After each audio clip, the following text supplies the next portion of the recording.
আসসালামু আলাইকুম। কেমন আছেন সবাই? আশা করি সবাই ভালো আছেন। এমএস অ্যানিমেশন স্টোরির ২য় নম্বর এপিসোডে আপনাদের সবাইকে স্বাগত। আজকে আমি আরও একটি ভয়ানক ভূতের গল্প নিয়ে আপনাদের সামনে হাজির হয়েছি।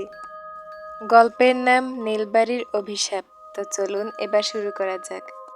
কিন্তু তার আগে চ্যানেলটি সাবস্ক্রাইব করে পাশেই থাকুন এবং ভিডিওতে একটি লাইক করে দিন।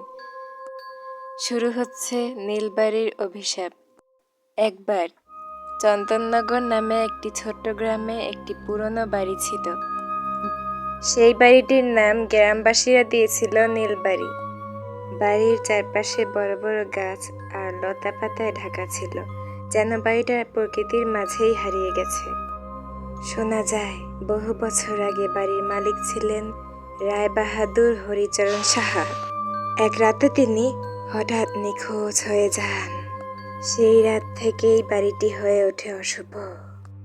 গ্রামের লোকেরা বলতো, রাত নামলেই বাড়ি থেকে শোনা যায় কান্নার আওয়াজ আর লোহার শিকল টেনে নেওয়ার আওয়াজ।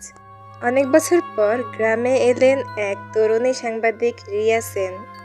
তিনি নীলবাড়ির অভিশাপের রহস্য ভেদ করতে চান। গ্রামের বৃদ্ধরা অনেক নিষেধ করলেন, কিন্তু রিয়া কারো কথা না শুনে বাড়ির ভিতরে ঢুকে পড়লেন এক সন্ধ্যায়। তার হাতে ছিল একটি টর্চ লাইট আর ক্যামেরা। বাড়ির ভেতরে প্রবেশ করতেই তিনি শুনতে পেলেন এক চাপা হাসির শব্দ। দেয়ালের ছায়াগুলো কেমন যেন নড়ে উঠছিল।